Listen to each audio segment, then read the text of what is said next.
All right, everybody, welcome to today's episode of We As Start Talking. I am Gareth, one of your hosts, and today I am very fortunate, very grateful to be co-hosting with Aliya. The listeners will be very familiar with the sound of Aliya's voice, and I also want to welcome Ravi Singh to the show. Ravi, how are you today?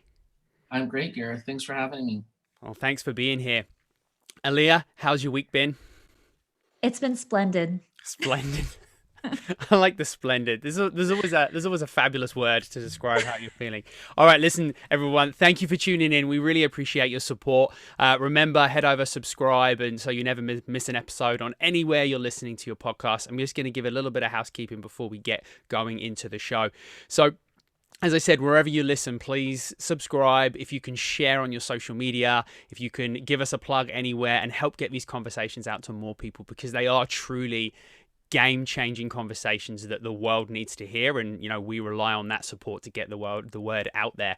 You can also head over to our Patreon account, which is patreon.com/start talking, where you can go on and support the show. We also have an account with buymeacoffee.com, again /start talking. So anyone that wants to contribute and keep these amazing conversations going and help support the show, we truly appreciate it. Without further ado, we're going to jump in, and I'm actually going to hand the mic over. I'm very, very pleased to hand the mic over to Aliya, and she's going to talk a little bit about the show today. Hello, everyone. So I am super excited about the guest that we have on today, just because it's very aligned with many of the things that we've been discussing lately on the episodes. Common themes are goals, grit, and pretty much navigating through this pandemic that we've been living through. And I'm a big believer that we often grow the most and learn the most from hearing other people's stories. And a common theme for our guest today is the comeback is always stronger than the setback. And our guest today exemplifies this in his business, in his personal life, and in his own personal health journey. So without further ado, I'd like to hand over Ravi to say a little bit about yourself. Aliya, Gareth, thanks very much for having me today. I'm certainly humbled by what you've said so far, and I'll do my best to contribute to these great conversations. In 50 words or less, I born and raised in Toronto. I'm happily, I've been married now for about 10 and a half years to my wonderful wife, Angela, father of two. I practice primarily real estate, and Aliya and I, we have had a professional relationship in some of the, very tough markets of the Toronto condo scene. And in addition to that, I believe in everything that you mentioned about the comeback being more important than the setback. And, one of the mantras that I have up in my wall that I can see every day when I'm at the office is adversity builds character, and that which doesn't destroy you makes you stronger. And, I think grit is a great word. So, I'm excited to talk about that with you guys today. For sure. So as Ravi has shared, he is not only a personal friend of mine, but also has had the privilege to be myself and my partner's real estate agent. And he's pretty amazing at what he does. And I think that's a great starting point. I feel that with COVID, with us dealing with this pandemic for almost a year now, a lot of us have been impacted in many different ways, many different lines of work, different types of business. And it really challenged us and brought us to a halt almost to reevaluate and try to pivot our way through this to still maximize the opportunities that the pandemic could bring, if any. And Ravi, it's been so incredible to see what you and your team has been able to do. But I would love for our listeners to hear about, real estate. How has real estate been impacted with the pandemic, the pros, the cons, and then how did you and your team strategize to get to where you are today? Yeah, great question, Ali. And, for me, I vividly remember March 22nd. I called a sort of state of the market emergency meeting with my team. And I said, guys, I want you to just understand that we're going into a place that we don't know. We're not familiar. And this could be very challenging in very many ways. And, a lot of real estate agents and a lot of people who are business owners, they don't necessarily have the fundamental 6 months emergency fund set up so that their business can succeed. And I said to everybody, I said, guys, rule number one, make sure that if you don't collect any income, you can still maintain your business. And I, very candidly had a conversation where I was, talking about what ifs. What if we have to let go of our staff? What if we have to, shrink our overhead? What if we have to, stop operating? And for what it's worth, I have clients who own restaurants, who own barbershops, who own hair salons. They've exactly done that. You guys know that from the fitness world. It's been closed doors for so many people. And on March 23rd, Premier Ford um, wrote the list of essential services. And I was actually the first one to share it with my peers, and everybody was like, "Oh my gosh, we're essential, we're essential." But it was business, but not business as usual. Now, everybody, and sort of the thing that drives my why in this business is positively affecting the stories of the people that I work with. And I had been helping a great couple who owned a townhouse in Liberty Village, new baby, look for a home. And they had bought a property in Mimico.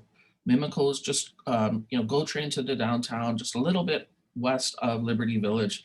And we had been looking and looking for about 3 to 4 months, maybe 5 to 6 months.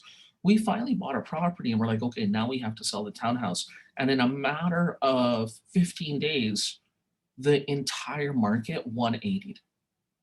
And, for us, I wasn't in a position where I could say, okay, I'm going to chill out and sit on the sidelines. I had to help these people. Otherwise, it would be financially, a complete devastation for them.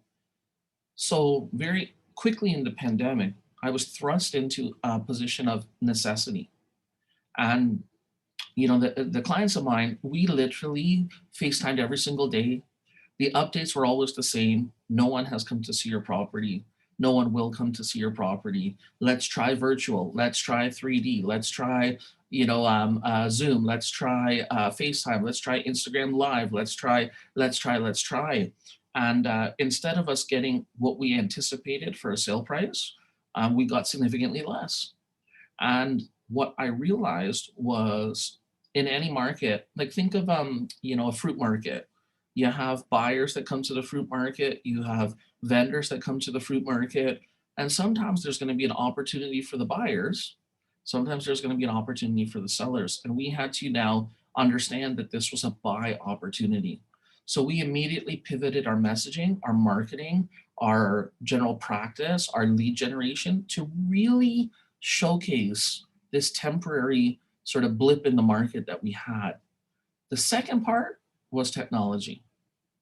And whether it was, doing something that I've done a lot of things that kind of people have taken notice, but the internet has changed our business, and it's further been changed by the lockdowns and the sort of clamp down, right? So, what ended up happening, we had to sell properties without people seeing them.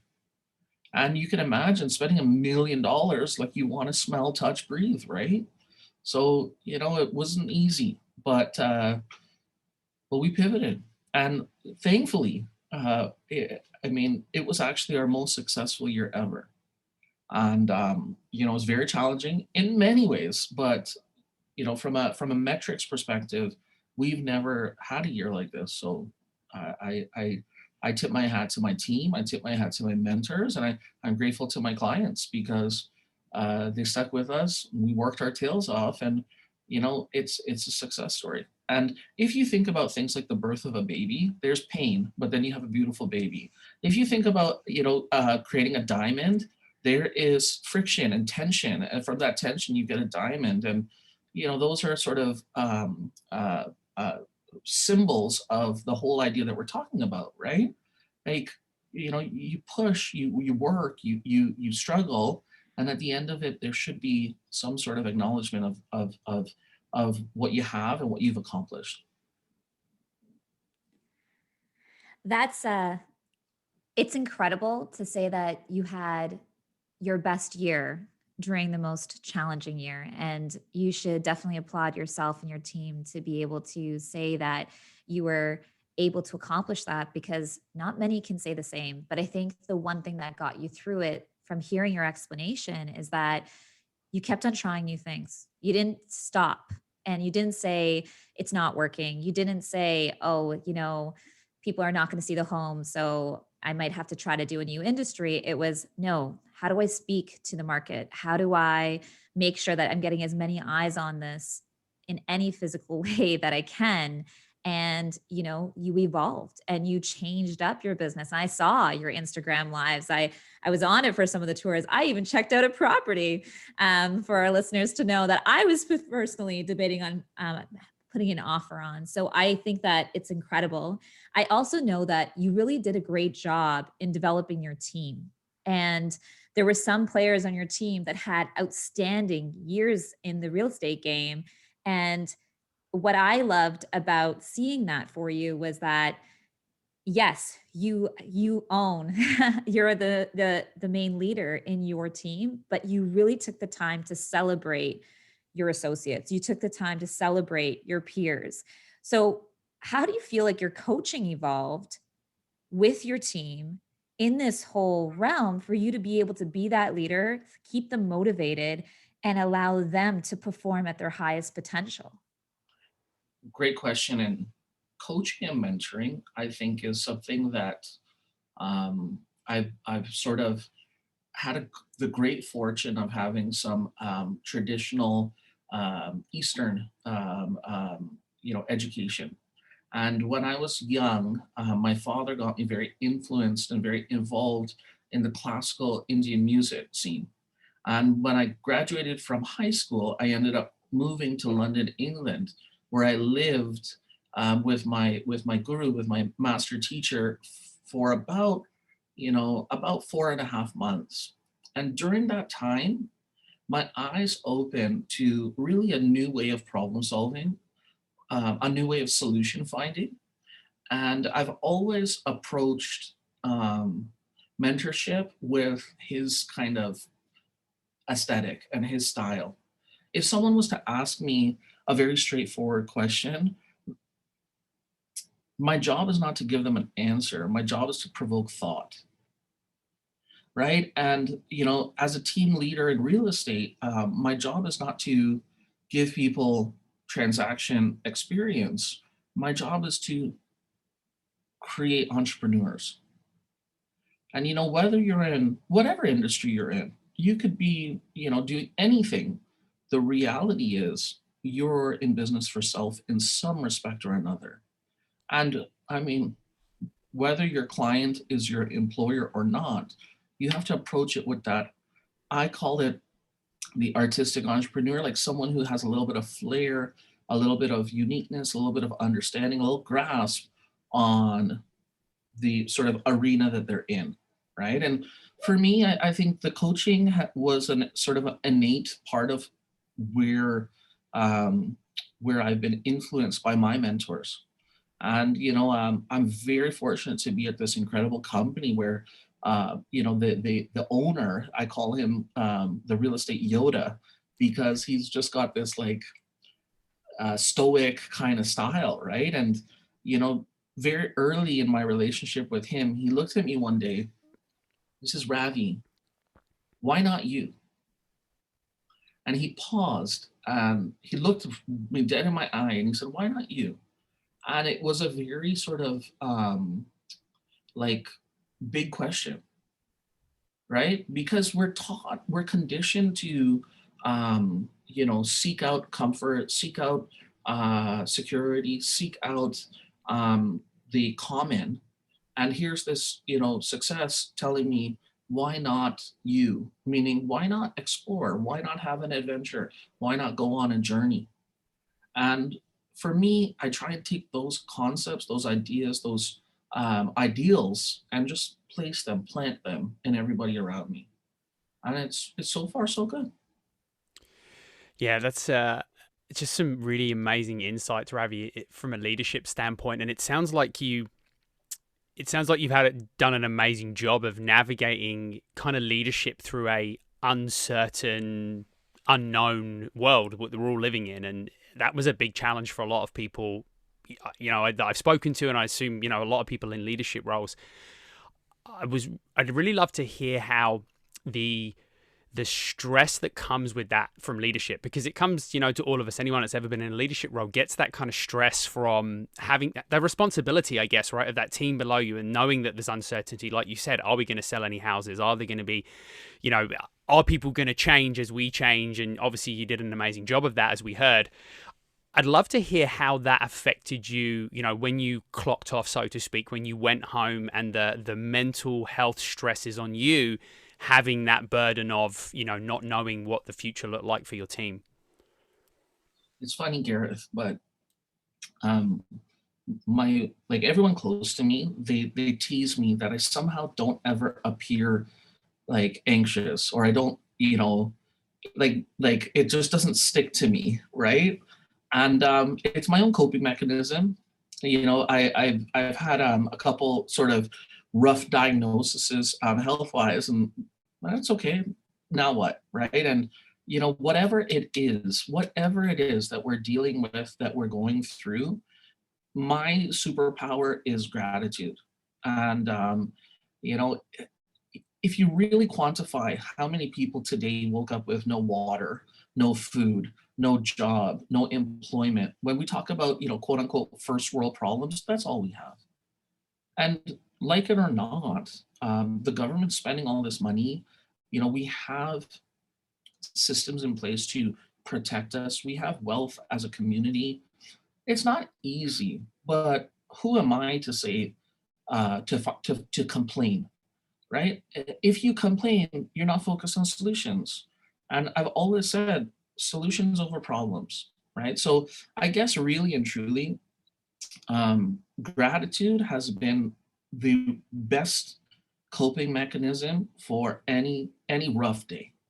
And in addition to that, one of the things that I've heard in the past is, now that I've attracted this in my life, what next? And that line, now that I've attracted this into my life, what next, is basically saying, okay, you can't change what's happened. It's happened. So what next? And I always try to apply that. Don't get me wrong. I've yelled at my kids, probably slammed a door here and there. Like, everybody goes through that, but it's a momentary thing. You have to adjust and you have to move forward, right? I have to say, first of all, I love gratitude and just putting yourself in perspective with being grateful and letting that lead you. Definitely allows you to create balance in your life, allow yourself to let go of the hardship in the day and move forward. And I think that's beautiful. And I love the fact that you, as a leader, do it yourself. And by you doing it and being that mentor for so many, others are able to learn from you and show that within their life. So I think that's beautiful. I was actually laughing in the background when Garrett first asked that question, because I was like, Ravi turns off for work? Because when I think of grit and I think of passion plus perseverance equals grit, I think one of the reasons, Ravi, when I think of you, is you're so passionate about what you do. You can hear it even in your responses, which is why I even wanted to start with the business side. But I feel like it's easy for you to continue on because you are so passionate about it, because you love what you do so much. And I feel that, everyone around you and everyone who's worked with you, your clients, your friends, everyone sees how you embody this. And I think when I think of you, I don't think of you as just a real estate agent. I think of you as a motivational speaker. I think of you as a coach. I think of you as a friend. I think of you as someone who is a financial advisor who's going to support you to figure out what's the best means for you to make an investment, because you take the caring approach with your clients. And I think it's it's not every day that you meet people that are able to take that approach, especially during these hard times when we're pivoting so much. And we might not be able to see the same income that we were seeing originally, and our businesses might have been impacted. And you didn't take the approach of desperation. You always still took the approach of care. And I applaud you for that. Um, I want to say though, and I want to ask to change wheels a little bit in the sense of, you mentioned your kids. You have two beautiful children, but working from home, having homeschooling, still having to stage, do the homes, and having to be virtually accessible. How has that impacted you in the father role, in the husband role, and then in the business role?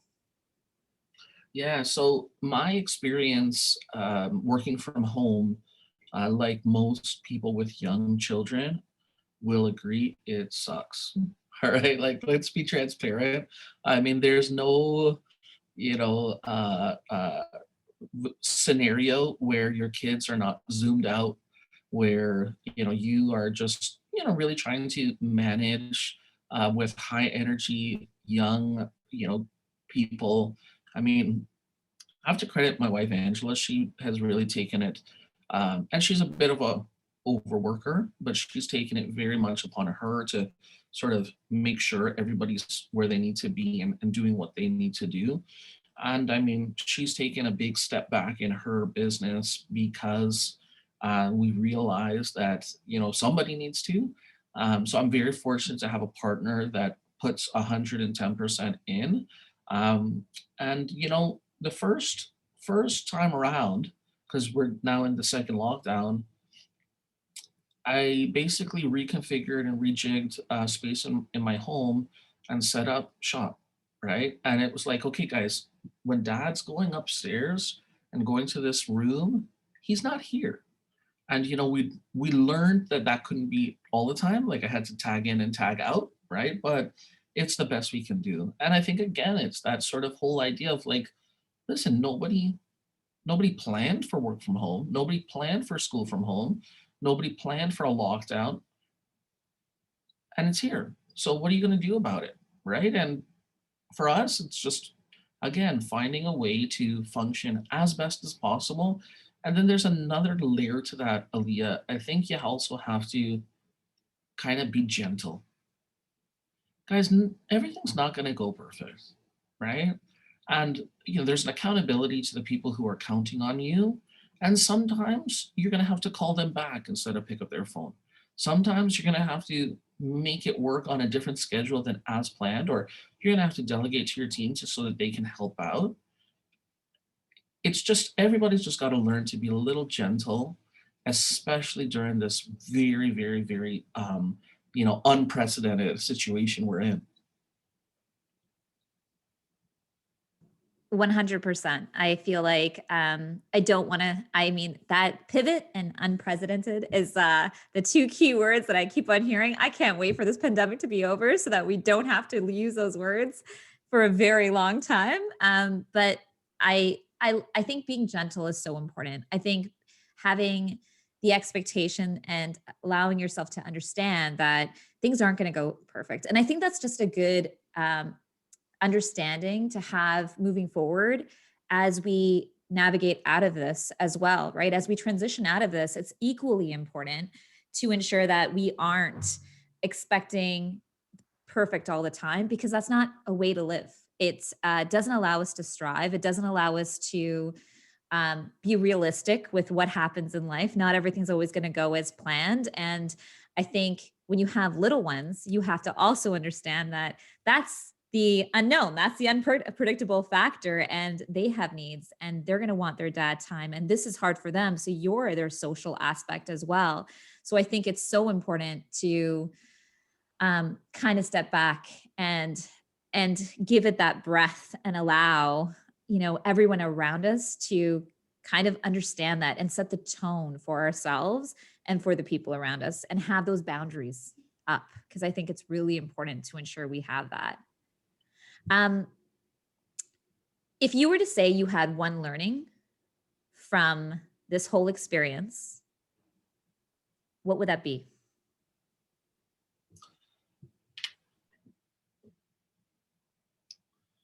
I think, without trying to sound boastful or arrogant, I think we often underestimate how much we are truly capable of. And it's really easy to find the negative in a situation, but if you look at it from just math, right? Every equation has two sides, and in physics, right, there's positive and negative, right? So I think my learning aspect in this is really just understanding that, um, you know don't underestimate what people are capable of, and give people the opportunity to rise to the occasion. And when you're challenged, when you're dealing with very challenging times, you have it within you to step up and do more. Aliya, one of the things that I realized early on in this pandemic is how important generosity is too. And I mean, everybody's had financial hardship, everybody's had, mental health issues, everybody's dealing with stress. But if you can give to the food bank, or if you can make a donation, or if you can give people time, or if you can just find a little bit of generosity, the universe, I feel, has a way of patting you on the back. And I know that sounds kind of up in the clouds, but I truly believe that giving starts the receiving process. Oh, it's so that resonates with me so much, Ravi, because I'm a big believer that and however you want to take this, because everyone will filter it differently, but the whatever energy you put out in the world is going to be energy you get back in some way, shape, or form. And however that manifests itself for you, and however you absorb that and digest it, because we're all going to be very different based on the world that that we individually live on. But it's definitely that, and it just changes how open you are to the world, to seeing that stuff and receiving it, because it's there, but we have to be able to receive that, right? That goodness back, whatever that looks like. So it's so important. And just one other thing that I keep coming back to over the last 30 minutes is we've talked a lot about change, and you mentioned how much, you change things, and it's like as a business, as a person, as a whatever it is that you do, we had to find a way to change and adapt in the last 12 months. I think what we're all realizing, and I think what we're all going to come out of the back end of this with, is that the understanding that everyone's changing because of the situation. And if we're stagnant and we don't change because of if I change what I do, then the people that I work with, or my industry, or my clients, or my customers aren't going to want that. I think it's realizing that we're changing, and so is everyone else. The consumer of whatever it is that we're putting out there in the world is also changing. So as you found out, you managed to do something different with the way that you did business, and suddenly it's been the most successful year. And I've some good friends of mine have had that same conversation. Suddenly they've had these amazing years because they've just kind of accepted that everyone will change. And my hope is that 6 months, 12 months from now, that we can all embrace that change a little bit more, and hopefully move forward with everything in life. Yeah. Change can be difficult. Change is not always easy. Um, you know, I've personally gone through a lot of health battles, and recently and in my past. And Ravi, I know that this resonates with you. Sometimes I think the one thing that this aligns with, the pandemic aligns with, is that some things are not in our control, and that there are things that happen that we don't foresee happening, or we don't see potentially being something that we might have to battle.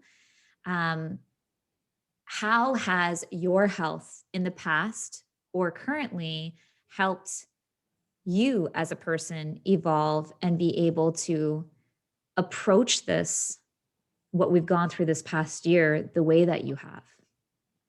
Yeah, so for anyone listening, and just being transparent here, I've had two major life-threatening diseases that I've had to deal with, one being cancer and the other being ulcerative colitis. And it's interesting because with the cancer, it wasn't very symptomatic, but the ulcerative colitis, it was literally just antagonizingly difficult, right? For those of you who aren't familiar, colitis affects the colon, and therefore you basically just have to go to the bathroom all day, every day. And in my own personal situation, I had basically one of the most aggressive ever documented cases of colitis. And, Aliya, when I was 26 years old, the doctor that I was dealing with, he's the head gastrointestinal doctor at Mount Sinai Hospital. He says to me, Mr. Singh, I can count on one hand, having examined thousands upon thousands of cases, the amount of cases as aggressive as yours. You're certainly a candidate for colon cancer by the age of 35, and it would be very unwise for me to tell you that you're likely to make it to your 40th birthday. And then he says, but there's a curative major invasive surgery. And for me, obviously you take door number two, right? It's, give me the surgery, let's go, right? So we decided that I would go through this, health battle. And at that time, just to illustrate, I'm about 200 pounds now. At that time, I was 104 pounds, and I'm 6 feet tall. So I was just this rack of a guy, right? And we decided that I was going to have this surgery. It was a two-part surgery. The first was scheduled for November 2nd, and then the second was supposed to be about 6 months after. I had some complications, and after the first surgery, I had to just keep rushing back to the emergency room. And then they decided to move the second surgery up to December 23rd. The reason why I'm giving you these dates is because for me, it's so vivid. So, like you think back to certain moments and you say, wow, like I literally won the lottery, the health lottery. I'm now 41 years old, and, my specialist said, that's likely not going to happen, right? I remember after some complications, I'm in the emergency room of Mount Sinai. And at that time, they didn't have enough beds in the emerge. It was a busy night in downtown Toronto, I guess. And I just remember I was with Angela, and I said, I'm just like, I don't want this, and I'm really just like kind of angry. And at that time, and this is perspective, all right, and this is like so important, so critical. This will forever be one of those moments that changed my trajectory, my sort of mindset, everything. I'm like, Ange, why me? And she looks at me and she goes, are you serious? And I said, like, I'm here again. We keep coming back here. I'm still in pain. I'm lit up like a Christmas tree. Why me? And there's a girl. Her name is Alison Da Silva. And she was 18 years old, and she was at Toronto General Hospital. And Ali spent from about 10 years old to 18 at sick kids. And she'd sometimes go home. I happen to know her family. I've helped them with some real estate, and she was going to die that day. And she was going to die in Toronto General. She had not, in a place that she didn't know. She had spent her entire adolescence hospitalized. And, Anne said to me, look, you're not a glass half empty kind of person. And why you? Why not you? And things happen, but you're going to get through this. Yes, we're here. Yes, you're here again. Yes, you're in pain. But there's people that aren't going to get through this or get through what they're going through. And Ali, she's not going to make it. And sometimes I think about her, and, they've got a foundation, and, we support the Red Tie Affair. And, it's this whole sort of, perspective thing. And there were 2 times in my life during that entire process where I felt I was at my lowest. And it was on that stretcher. And then it was the third day after the operation. I was lying there. And when you have the pelvic pouch procedure, basically you wear something called an ostomy bag. And, you're supposed to start seeing like bubbles go into the bag and water go into the bag. And that means, the surgery was a success. And, I'm walking and I'm hoping that the bag's going to start showing this. And, I ate some ice chips because they say, you got to start with something. And that day, it wasn't going into the bag. I was getting very what they call distended. And, I started basically having this extreme pain. And they put what they call an NG tube into me, which basically, drains you through your nose. All right. It's crazy, right? And I was lying there and I'm sweaty and I'm drugged up and I got this tube in me and I can see the tube and the machine is cranked up and it was literally the darkest moment in my life. And for whatever reason, I've always been spiritual. I wouldn't say I was like super religious, but I've always been spiritual. Somehow I started reciting this prayer over and over and over again. I didn't even know what the prayer meant, but I ended up saying it. It's called the Mahamrityur mantra, and I said it over and over, maybe till dawn. And at some point that night, the only way I can explain this is I felt what I call grace. Like it felt like a little blanket came around me and just wrapped me, and I just felt like this weight off my shoulders.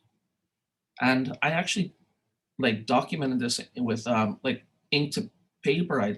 I wrote myself a vow that if I was to survive, that I would take the time that I have every day and make it count. And making it count can be anything. It can be sharing this time with you guys here. It can be, spending time with your kids. It can be doing a good day's work. It can be working out. It could be anything. But I wrote myself, I said, I promise, should I survive, I will make it count. And, I survived. So here I am, I survived. We and I was really skinny, so we took this celebrity cruise in January, and you go to the islands, you go to the Cayman, and basically the celebrity cruise, like you see a bunch of giant Americans with walkers, gorging on food, right? And this is like they told me feed yourself, eat, right? So we went, we had a cruise. I ended up proposing to Angela. We bought a house. We who am I to, I survived, right? So we just live that day, just acknowledging grace in your life. Now, flash forward, unexpectedly, I feel a lump, and I'm like, well, what is this? This is not good. Right. And we can just say it was in the family jewels. All right. So I feel this lump. I'm like, you Google, right? And you go on WebMD and it says immediately see a doctor. So I go and it turns out I have cancer. And immediately, okay, well, here we go. Right. It's like, it's okay. I have cancer. It's okay. Let's just get rid of it and move on. And we came out of that doctor's office and, at this point it's me and Angela and she's in tears. And she looks at me and she says, it's not fair because, you've done too much already. And at that point I was like, seeing someone else's pain, so you feel differently about it. But we got through that too. And sometimes, you need a reminder of your mortality. Sometimes you need a reminder, sometimes of, your pace. sometimes you just need, to understand that, you need to sort of manage accordingly and do what you need to do. And, I suppose it might not be fair that not once, more than once, you're dealing with these health challenges. But in the same breath, fair is just a strange word. What's fair? Aliya, you've had your challenges. Gareth, I'm sure you've had your challenges, and it's okay. And the only guarantee in life is nothing's going to go exactly as you planned. And if it goes exactly as you planned, you need to do something else. Right. So for me, I mean, I look at it and I say there's massive success in, my resiliency. And I really feel like, to just go back to your question, had I not been able to endure challenges in my 20s, in my 30s, I wouldn't be able to approach the other things in my life with that Teflon idea, with that don't stress, with that don't sweat it mentality. And it really comes from a perspective of gratitude. Just a couple of things. Because I've been sitting here, like, you talk about everyone else's emotions, like choking up over here, listening to the story. And I had this question running through my head, and I think you answered it in your amazingly articulated story. But all I kept thinking is, how do you get up and keep going? And I know you answered that, so it's kind of a redundant question, but I had to say it because I couldn't stop thinking about someone else, someone else on that journey, or me on that journey, and that, how do you do it? And I know you answered it, and I know the gratitude and just your overall mentality. And I don't really have a question to pose about, but I just wanted to say I am overwhelmingly grateful that you did make it and you survived, because this conversation's happening and I don't really have anything else to say, but I'm going to hand it over to Aliya because I'm very emotional over here. I'm going to go back on mute. It is an emotional story, but I feel like our stories, we live through them to be able to share them. And I think that when we share them, they can be very powerful and other people can learn from them, which is one of the biggest reasons why I wanted you on for today, because there's so many people that are struggling. There's so many people right now that feel like they're at the bottom. There's so many people that are having financial difficulty or health challenges or loneliness that they've never dealt before on a whole new level. And I truly believe that either our past allows us to, build the character, the skills, um, the qualities we need to live through this. And if we haven't gotten through it, our current situation is preparing us for the next situation. I also think that what you said is something that I truly believe in as well.